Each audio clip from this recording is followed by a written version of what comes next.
TNSET exam 2025 tentative answer key வெளியிட்டாச்சு. Paper 1 and paper 2 ரெண்டுக்குமே இந்த அப்ஜெக்ஷன் ரைசிங்க்கும் அங்கே வந்துட்டு ஆப்ஷன் கொடுத்தாச்சு. ஆனால் இந்த ரெஸ்பான்ஸ் ஷீட் மட்டும் இன்னும் கேண்டிடேட்ஸ் யாருமே டவுன்லோட் பண்ண முடியல. அப்போ அதுக்கான டவுன்லோட் ஆப்ஷனும் இல்லை. அப்போ எதுக்கு இது வந்துட்டு அவைலபிளாக இல்லை? அப்போ இந்த ரெஸ்பான்ஸ் ஷீட் இல்லாமல் எப்படி அவங்களுடைய ஆன்சரையும் இந்த அஃபிஷியல் ஆன்சர் கீயும் செக் பண்ணுறது அப்படிங்கிறது நிறையா ஸ்டூடெண்ட்ஸுக்கு தெரியல. ஏன்னா வந்து எல்லாருமே எல்லா ஆன்சரையும் ஞாபகம் வைப்பாங்களா அப்படிங்கிறது தெரியாது இல்லையா? அப்போது அந்த ரெஸ்பான்ஸ் ஷீட்டை வந்துட்டு கண்டிப்பாக வெளியிடணும். ஸோ வெளியிட்டால் தான் அந்த ஆன்சர் கீயை அவங்களுடைய ஆன்சர் கீயும் அந்த அஃபிஷியல் ஆன்சர் கீயும் செக் பண்ணுறதுக்கு வசதியாக இருக்கும். இப்போ எந்த ஸ்டூடெண்ட்ஸ்னாலையுமே இவ்வளோ மார்க்கு இவ்வளோ கொஸ்டின்ஸ் கரெக்டு எத்தனை கொஸ்டின் ராங் அப்படிங்கிறத சொல்ல முடியல.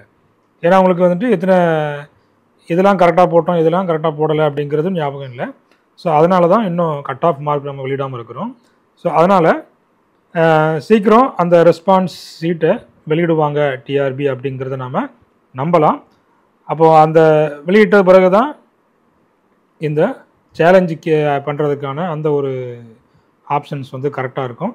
ஏன்னா தவறு அப்போ அவங்களுக்கு ஒரு சிலர் கரெக்டாக எழுதியிருப்பாங்க, அப்போ ஆன்சர் வந்து தெரியாது. அப்போ அந்த கரெக்டான ரெஸ்பான்ஸ் ஷீட் இருந்தால் மட்டும்தான் அந்த அபிஷியல் ஆன்சருக்கு இதை வச்சு மேட்ச் பண்ண முடியும். ஸோ அப்படி இல்லாமல் யாராலையும் 100% இதெல்லாம் கரெக்டு இதெல்லாம் தவறு அப்படிங்கிறத சொல்லவே முடியாது. அதனால் சீக்கிரத்தில் அந்த ரெஸ்பான்ஸ் ஷீட் வருமா அப்படிங்கிறத எதிர்பார்க்கலாம்.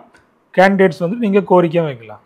டிஆர்பிக்கு நீங்கள் கோரிக்கை வச்சிங்கன்னா அவங்க வந்து கண்டிப்பாக அதை செய்கிறதுக்கும் வாய்ப்பு இருக்குது. இல்லை அதனால் ரெஸ்பான்ஸ் ஷீட்டு வர்றதுக்கு வாய்ப்பு இருக்குது. வெயிட் பண்ணலாம். தேங்க்யூ. தேங்க்ஸ் ஃபார் வாட்சிங்.